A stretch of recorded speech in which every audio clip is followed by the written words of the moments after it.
Hi students. This is a really important lecture, which is why I put it at the very beginning of the course, because it just will help you so much if you'll really pay attention to it. And I've even asked you to print it out so that you'll have it by your side, because these are the most common writing errors for formal and academic papers.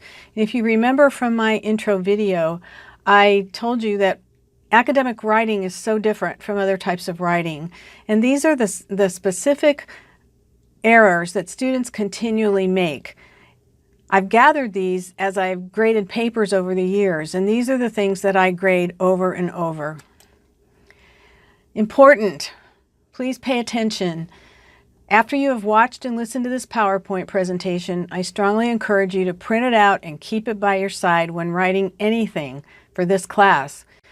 These are the most common writing errors that students make over and over. I want you to use this to help you revise and edit your own writing. Check to make sure you have not made any of these common errors on everything that you submit for this class. As I said before, academic writing is different from creative writing or journalistic writing.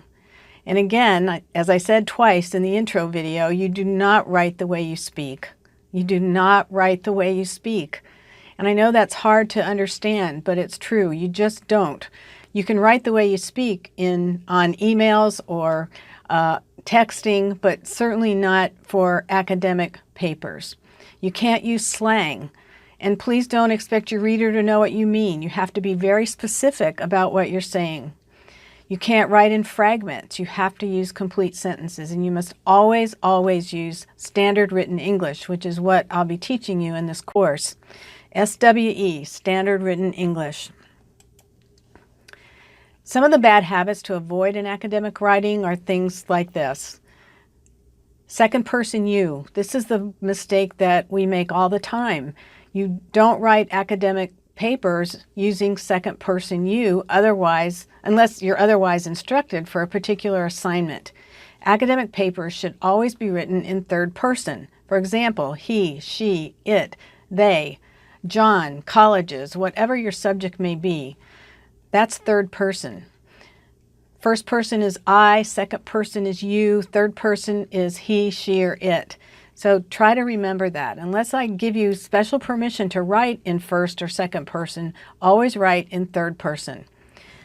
Try to avoid writing in inconsistent person. What I mean by that is if you start out a paper in third person, don't regress to writing in second person or first person. You have to be consistent with it. You also have to be consistent with tense. When I talk about tense, I mean past, present, future. For academic writing, you need to stay consistent in whatever you start out with. Also, abbreviations. You don't want to use abbreviations unless you explain to your reader what you mean by that, what that abbreviation means. You can't, for example, write HCC and assume that your reader knows what HCC stands for. The first time that you use an abbreviation in an academic paper, you must write it out. You must say Hillsborough Community College or whatever it happens to be, and then in parentheses you can put the abbreviation HCC. And then after that, throughout the paper, you can continue to use the HCC abbreviation because you've already explained to your reader what it means. Don't use words like yeah, through, wanna, gonna. That's like slang. Don't use just a you, or don't use LOL or TTYL, talk to you later, or any other symbols that you use when you text or when you write an informal email. Avoid ending verbs with en or in instead of ing. You need to follow through. And again, this is a good example. When we talk, we might say, I'm waiting for the bus. But when you write it, you must say, I'm waiting for the bus. Or you can't say, I'm watching TV tonight with my friends. You must say, I'm watching. The major uses of the comma. This is one thing that commas are hard. Everybody makes mistakes, with commas. So I put them in this introduction so that you will have it by your side when you're writing. If you can just get these few comma uses down and Be consistent with using them. You will improve your papers 100%. The first one is only use a comma before a conjunction. Conjunctions are for, and, nor, but, or yet, or so. You might remember from other classes, you were taught that the conjunctions were fanboys. That's what this stands for.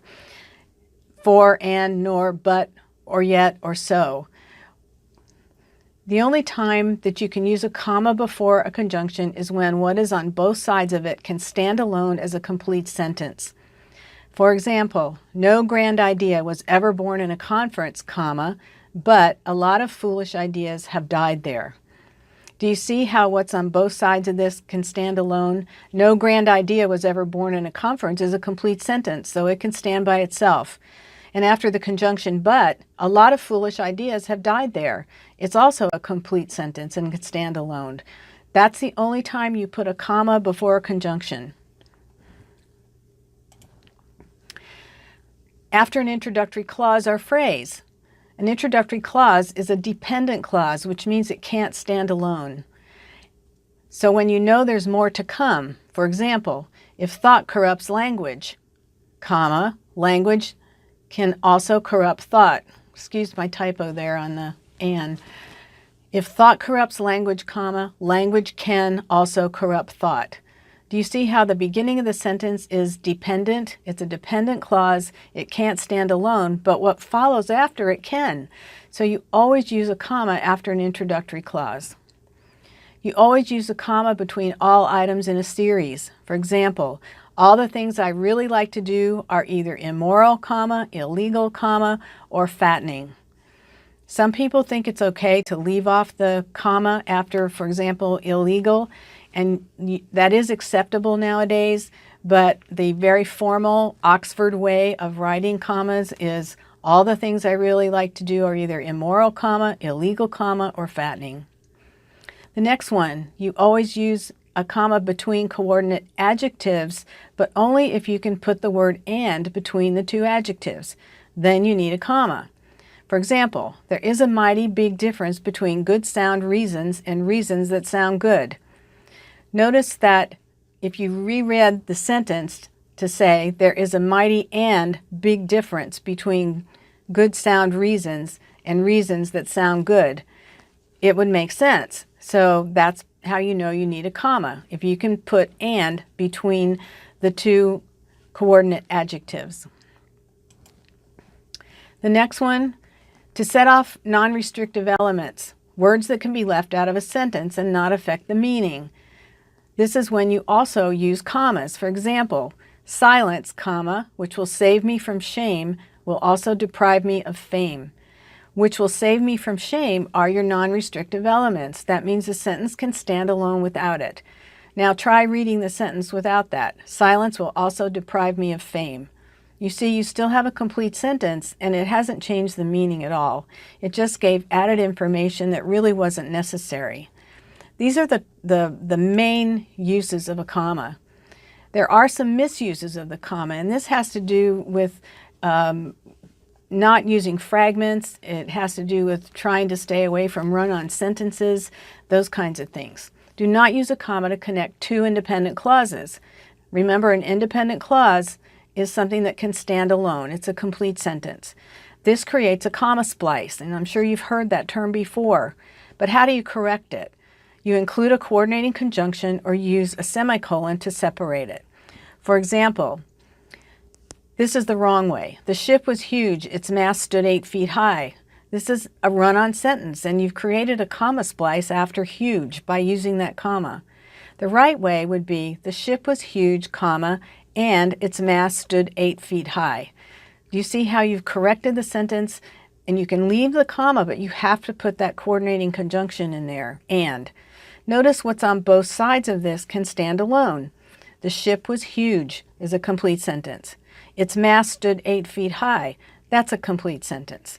So you see, it goes right back to that first example I gave you of how to properly use a comma. The other way that you can correct this wrong sentence is to put a semicolon. You can use a semicolon the same way that you can use the comma and the conjunction. For example, you could say the ship was huge, semicolon, its mast stood 8 feet high.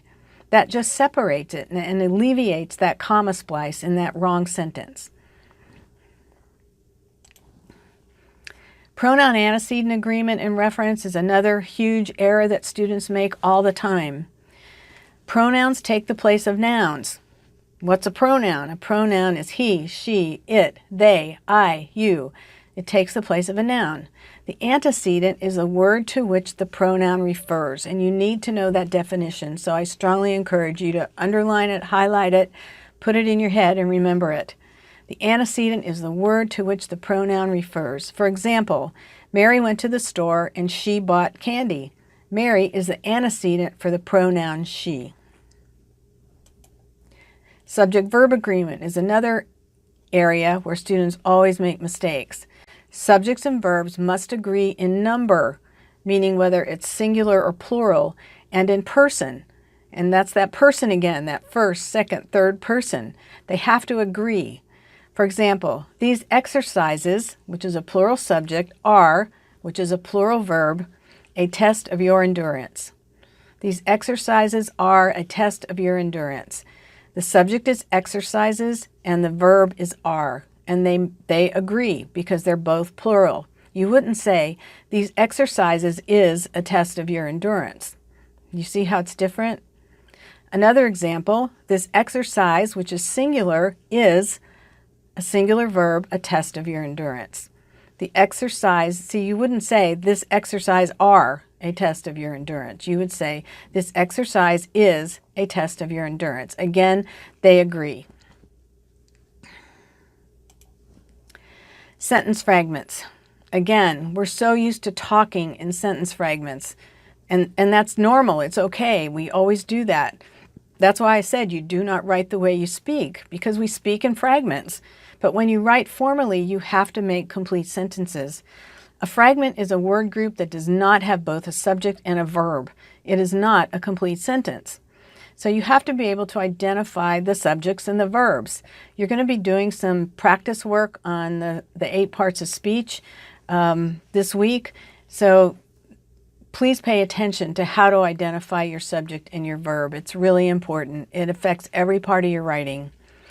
A fragment, again, is a word group that does not have both a subject and a verb. It is not a complete sentence, and it's not acceptable in academic writing. For example, running for the bus. There's no subject. Who's running for the bus? You need a person in there. Illuminated the night sky. Again, it's a fragment. There's no subject. What illuminated the night sky? You would have to fix it. For example, in the first example, John was running for the bus. You see, then you have a complete sentence. Or the fireworks illuminated the night sky. You see, now you have a complete sentence. It's not just a fragment. And it gives your reader enough information so that they don't have to ask any questions. And that's a good thing to remember too. You should always read what you write.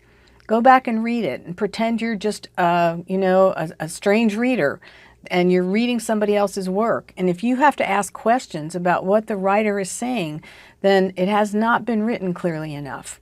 And that's really important in academic writing. Run-on sentences.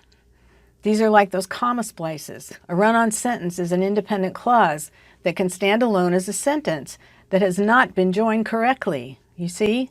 For example, air pollution poses risks to all humans. It can be deadly for asthma sufferers. You can see how it runs on just by how it sounds. Air pollution poses risks to all humans. It can be deadly for asthma sufferers. And people tend to just throw in a comma there and think it's okay, but it's not. Again, you can correct it with a comma and a coordinating conjunction. Those fanboys, and, but, or, nor, for, so, yet. Or, like I showed you before, with a semicolon. For example, air pollution poses risks to all humans, comma, and it can be deadly for asthma sufferers. Or you can say, air pollution poses risks to all humans, semicolon, it can be deadly for asthma sufferers. They're really quick fixes, and these are things that I hope you'll pay special attention to in your writing. On mechanical rules, numbers. Never begin a sentence with a number. You need to spell it out. For example, you couldn't say and use the numeric 10 in a sentence like 10 people are going to the party. You would have to write it out, capital T-E-N, because it's at the beginning of a sentence. So never begin a sentence with a number. Again, all numbers below 100 should be spelled out. Those above 100 are optional, but they should always be consistent. Numbers below 100 should be spelled out. Those above 100 are optional, but should be consistent. So however you start out writing anything above 100, whether you use the numeric or the written word, you must be consistent throughout your paper. Commonly misspelled words. I know some of you are going to think this is very, very elementary, but these are the words that students still continue to spell wrong. And remember, we said we're not going to use contractions. So you don't want to use something like Y-O-U apostrophe R-E. You want to use U-R, 2 words for that. But these are commonly misspelled. Two, and two. For example, I'm going to the library today, T-O. But I want to go to, T-O-O. I want 2 of you to come to my office, T-W-O. The word there. Please go sit over there, T-H-E-R-E. Their house burned down. That's possessive, T-H-E-I-R. And then the contraction again, there, T-H-E-Y apostrophe R should be written out as 2 words, they are. It's and its. The dog wagged its tail is spelled I-T-S. It's a rainy day. I-T apostrophe S, because it's the contraction for it is. You wouldn't say the dog wagged its tail, would you? That's why it's spelled without the apostrophe, because it's possessive. The words quite and quiet. This seems really simple, but I am quite hungry, Q-U-I-T-E. I really wish you would be quiet, Q-U-I-E-T. The words than and then. My sister is taller than I am. When you're comparing something, you spell it T-H-A-N. When you're talking about a sequence, for example, I'm going to finish my homework and then go to bed, T-H-E-N. Whose and whose. Whose job is it to clean the blackboard? W-H-O-S-E. Whose. The contraction, W-H-O apostrophe S, should be written out, who is, 2 words. Unnecessary repetition. A round circle. Think about it. It's very redundant. Everybody knows that a circle is round. You don't want to use unnecessary things in formal writing. You don't want to insult your reader. So you don't want to say a round circle, just say a circle. Refer back. This is something that I hear all the time. I hear it in my office. Refer back to the file. Well, refer means the same as the word back. Go back. So you just say refer to the file. You don't say refer back to the file. An eyewitness present at the scene. Think about it. What is repetitious about that? If you're an eyewitness, you better be present at the scene, right? So why would you even say that? You would say an eyewitness saw the accident, period. You wouldn't say an eyewitness present at the scene, because in order to be an eyewitness, you have to be present at the scene. The whole entire world. Again, whole and entire mean pretty much the same thing. These aren't super important, but these are things just to kind of keep in your mind and try to recognize in your own writing. Some other words and phrases to avoid. A lot is 2 words. It's never spelled as 1. Always 2 words, A and then L-O-T. Avoid beginning sentences with those conjunctions, with those fanboys. You never begin a sentence in academic writing with a conjunction, because conjunctions connect. So there's nothing to connect if you use it at the beginning of a sentence, right? Think about it logically. Avoid contractions. I've already talked to you about that. You would write I am, you are, have not. You see? There are no such words as their self, his self, or all right. You need to write themselves, himself, and all right as 2 words. This is difficult for a lot of people because you see the word all right spelled as one word everywhere. And it is acceptable in less formal situations, but again, we are dealing with formal academic writing, so you really want to make sure that you always use it spelled with two words. You should never capitalize subjects like biology, math, science, or history unless they're part of a proper name. If you were saying biology 101, then you would capitalize it. But in just a sentence, you never capitalize subjects like that. Use the word finish instead of done. I always tell my students, turkeys are done, people are finished. Again, that's slang if you use the word done. So the more formal way is to use the word finish. Always use who when referring to people. You wouldn't say, my neighbor that lives down the street. You'd say, my neighbor who lives down the street, because you're referring to a person. The party would have made me happy. Here's that slang again, and that reminder not to write the way you speak, because when we speak, we say, the party would have made me happy. And that's exactly what it sounds like, would have, not would have. But writing it for academic writing, you should write, the party would have made me happy. You see? The last slide is the parts of speech. I always start my classes with just a reminder of what they are. I know a lot of you haven't had grammar probably ever, or maybe just since middle school maybe, but the parts of speech are important because you have to know how words function in a sentence in order to write them correctly. So again, just a little review. Nouns. A noun is a person, place, or thing. A pronoun, as we already talked about, takes the place of a noun. He, she, it, they, we, you, those are pronouns. Verbs are the action words. What is the subject doing?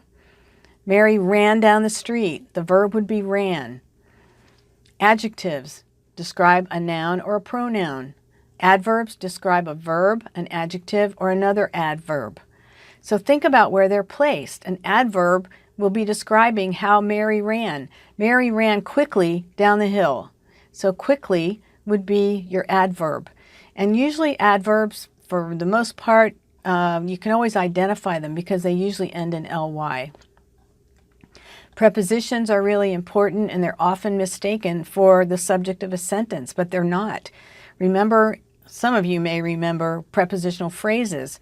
Prepositional phrases have an object, so you have to be able to recognize that. Form a phrase modifying another word in a sentence. They usually show movement such as around, under, over, into, through. The boy ran into the house. Into is your preposition. House is not your subject, it's the object of the preposition. If a noun is used as an object of a preposition, it cannot be the subject of a sentence. That's so hard for students to grasp sometimes. So please pay attention to that. Who's doing the activity? You know, the verb. Who's doing the action? Let me see if I can think of another example for you. Let me see. The dog jumped over the hill. Over is your preposition. Hill is your object of the preposition. So it can't be the subject. Your subject of that sentence would be dog. Dog jumped. Dog is your subject. Jumped is your verb. And over the hill is your prepositional phrase. You'll be doing some practice exercises with these, when we practice some grammar. But I just wanted to give you a heads up about these. Conjunctions, again, are words that connect words, phrases, clauses. And that's those fanboys. For, and, nor, but, or, yet, so. Interjections are words that express surprise or emotion, like hey, ho, wow, ouch. Those are interjections, So again, these are the most important things I want you to remember. Please print this out. Keep it by your side when you do your essay assignments. If you saw the introductory video, I also asked you to print out the handout on the home page that says how to get an A in this course. It's really how to keep an A, because like I told you, you all have an A starting out, but how to keep an A. And both of these handouts will be invaluable to you throughout the course.